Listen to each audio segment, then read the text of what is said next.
മനുഷ്യനും മണ്ണിനും നേരെ അധികാരം സ്ഥാപിക്കാനെത്തിയവരെ അമ്പും വില്ലും ഉപയോഗിച്ച് നേരിട്ട പോരാളികളുടെ മണ്ണ് ജാർഖണ്ഡ്.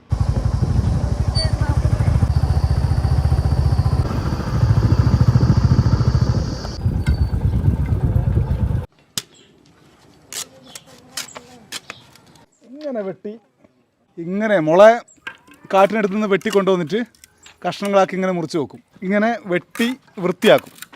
വൃത്തിയാക്കിയതിന് ശേഷം ഇത് വെച്ച് ഈ കത്തി വെച്ച് ഇങ്ങനെ ചെറിയ നാര് പോലെ ആക്കിയെടുക്കും. ഈ നാര് പോലെ ആക്കിയെടുത്താണ് ഈ ചെറിയ കൊട്ടകൾ ഉണ്ടാക്കുന്നത്. ഈ കുസുമ ഗ്രാമത്തിലുള്ള ആളുകളൊക്കെ ഈ കൊട്ട ഉണ്ടാക്കിയെടുക്കുന്ന തൊഴിലാണ് ചെയ്യുന്നത്. ആദിവാസികളാണ്. अभी तक जो है पानी आया नहीं है, लेकिन पाइप जो है पाइप का काम हो गया है। अब आगे होगा धीरे धीरे। हम लोग को मिलेगा पानी, ऐसा तो उम्मीद है। शासन कैसे है हेमंत सोरेन का? तो कहना हमको मुश्किल ही लग रहा है। अब आगे देखिए क्या हो रहा है। ചെറുപ്പത്തിലേ ഈ ജോലി ചെയ്യാണ്. एक दिन आप काम करते कितना रुपये मिलेगा? 50 रुपया 60 रुपया एक सूप बनाएंगे। ഒരു രസമുള്ളൊരു കൊട്ട കൊണ്ട കാണിച്ചു തന്നിട്ടുണ്ട്. ചില ദിവസം ഒന്നും ഉണ്ടാവില്ല, ചില ദിവസം 50 രൂപ, ചില ദിവസം 100 രൂപയൊക്കെയാണ് ഈ പണിയെടുത്ത് കിട്ടണമെന്ന് അവർ പറയുന്നത്. कितना रुपये? 50 रुपये 50 രൂപ.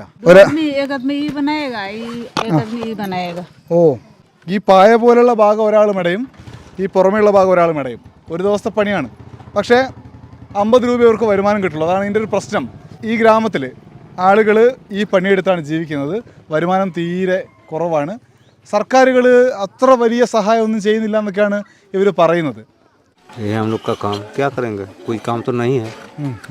कोई काम नहीं है, हम बस काम करते हैं और कुछ नहीं काम करते हैं.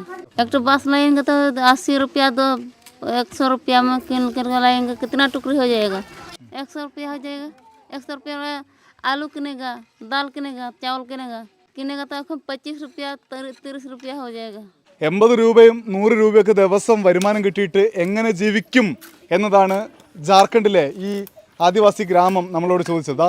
ഇപ്പോൾ ഞാൻ ഈ സംസാരിക്കുമ്പോൾ വശത്ത് നടന്നു വരുന്ന കുട്ടികളില്ലേ, അവർ വളർന്നു വരുമ്പോഴേക്ക് ഈ അവസ്ഥയൊക്കെ മാറാൻ കഴിയണം. അവർക്ക് മെച്ചപ്പെട്ട ജീവിതം സാധ്യമാകണം. അതിന് നമ്മുടെ ഭരണാധികാരികൾ ഉറപ്പായും ശ്രമിച്ചേ മതിയാവൂ. ഞാൻ മോട്ടോർ സൈക്കിൾ ഡയറി യാത്ര തുടരുന്നു ജാർഖണ്ഡിലൂടെ.